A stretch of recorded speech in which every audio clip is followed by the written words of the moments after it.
La volta al món a peu, dia 209. Uau! Quin lloc més espectacular, Em quedo aquí, a viure. No, però la costa del Mar Negre és brutal, La trobarem a faltar, Uau, és que és brutal, Són les 6, és força d'hora. Tinc son, però sé que si em desperto, o sigui, si em quedo dormint una estona més, després em fregiré amb el sol, així que em vaig recollint. Uau. Molt bé, tu. Avui arribem a Ordu, ciutat, relativament gran també, on podré descansar una mica més.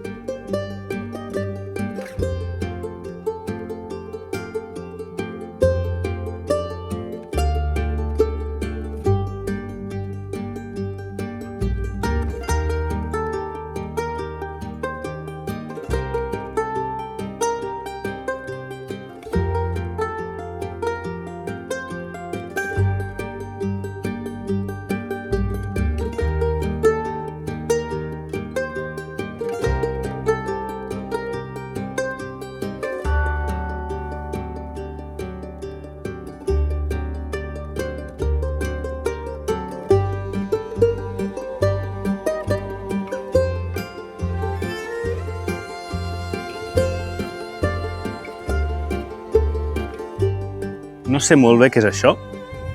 He vingut per la carretera i ho he vist. Espero que sigui públic, suposo que sí, per això està la porta oberta. Genial, Uau! Hi ha com unes casetes aquí, no sé si serà un bar, això. Hi ha aquestes cadires.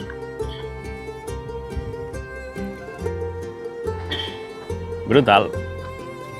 La costa del Mar Negre, aquesta zona, com a mínim, és increïble, De les millors zones de la volta al món a peu, És que mireu quines vistes aquí. No sé què deu haver-hi baix, Bueno, una platja, suposo, no sé. Brutal.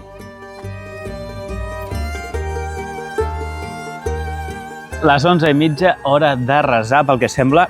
He arribat a Perşembe, magnífic. És la ciutat abans d'Ordu, em queden uns 17 quilòmetres així, m'estic prenent calma. M'està encantant aquest tram, He fet molt bé en venir per la península aquesta. Molt maco, És això un passeig. Passeig, aquí hi ha un banquet genial, tu. A Ordu, si puc, em banyaré aquesta tarda. Molt maco, però aquestes properes 2 hores seran dures, perquè fa una calor brutal, són les 12 del migdia. Vaig al costat del mar, carretera bona, com a mínim, amb bon voral, però, plou foc.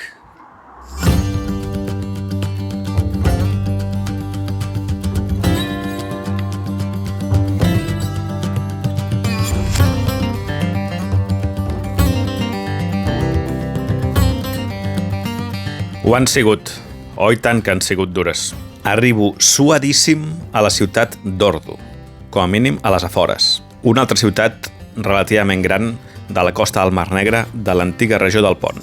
Per saber més sobre la seva història, aneu al vídeo del dia 205. Em veieu caminar per la vorera dreta perquè a aquesta hora del dia toca una mica d'ombra. La part esquerra del passeig té millors vistes al mar, però clar, es nota molt la diferència. Molt maca Ordu. Primeres impressions, a part d'aquesta casa cap per avall, molt bonic, però el primer que faig, el primer de tot, és anar a l'hotel.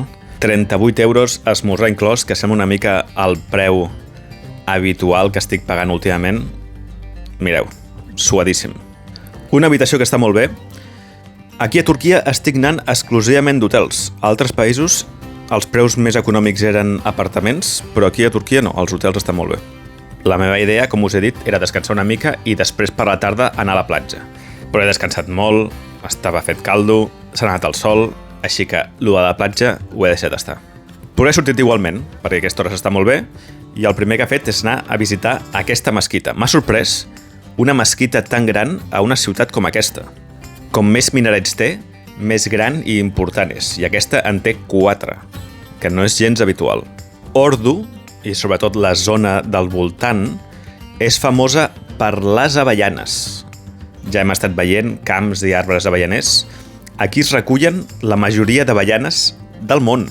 El 70% de la producció d'avellanes mundial ve de Turquia. Segur que algun cop, sense saber-ho, heu menjat avellanes d'ordo. S'està fent fosc i no m'encenen la llum de la mesquita. Al principi dic, ostres, quedarà malament pel vídeo. Però, ei, tenia un toc així curiós veure la mesquita a les fosques. M'ha agradat bastant. I a part d'això, la mesquita és molt gran. O sigui, a mi m'ha semblat, per l'interior, una mida similar a la famosíssima mesquita blava d'Istanbul. I estava sol. Cada mesquita pot decidir les hores que fa la crida a l'oració, però per la meva experiència a Turquia, si hi ha una hora que totes les mesquites fan la crida, és a les 8:30. I quan es va apropant el moment, llavors sí, m'encenen la llum de la mesquita a les 8:10 o així, i la puc contemplar en la seva màxima esplendor. M'ha agradat molt. Avui, que no he gravat massa, mentre estava caminant, anava pensant, ostres, aquesta és una molt bona zona per venir a fer turisme a Turquia, perquè no és especialment car, és molt bonic, hi ha aeroports propers i no hi ha turistes. Hi ha turistes més locals que venen d'altres parts de Turquia, però crec que és una experiència com bastant autèntica de Turquia i a la vegada tens les coses típiques guiris, no?, que volem quan anem de vacances, que és platja. Vaig cap al passeig marítim al capvespre i em torno a meravellar de lo ben cuidats que estan aquí a Turquia els passeigs marítims i el bon ambient que hi ha. Hi ha uns bancs, hi ha molta ombra i tothom està aquí a la gespa amb les taules i les cadires fent el seu sopar, alguns fins i tot porten una petita graella i just davant del mar, tu. Tens un passeig d'aquí d'uns 50 metres d'ample. Ostres, tu, quina enveja. Jo vull això a Catalunya, també. No, però és que a Catalunya no es podria fer perquè la gent deixaria molta brossa. Aquí la gent també deixa brossa. Però l'Ajuntament la recull i ja està. He vist bastantes senyals aquests dies de que és perillós banyar-se al Mar Negre i diverses persones m'ho confirmen que cada dia a l'estiu mor algú arrossegat per corrents subterrànies. Ahir mateix una tràgica mort d'una nena de 17 anys, em comenten. Es veu que s'ha d'anar molt de compte i no allunyar-se mai de la platja. M'he enamorat d'Ordu, m'ha agradat moltíssim. Mireu aquest pont que maco. Aquí hi ha un home fent la pesca amb xarxa. I després d'això vaig a una espècie d'espigó que hi ha per aquí i em trobo a dues dones que em demanen si els hi puc fer una foto. Els dic que no entenc i després comencem a parlar en anglès. Com mai puc parlar amb ningú perquè ningú parla anglès, doncs mira, anem a fer un te i passem una estona xerrant sobre Ordu, sobre la nostra vida, la seva vida, tal. Molt bé. Demà pel matí ha de ploure, espero que no m'enganxi, si no crec que estant a dintre l'hotel m'esperaré a que faci bo. I us deixo amb el resum. 34 quilòmetres, un cafè, 2 tés, 3 refrescos, he parlat amb 4 persones i m'he gastat 50 euros. Que passeu un gran cap de setmana i ens veiem diumenge.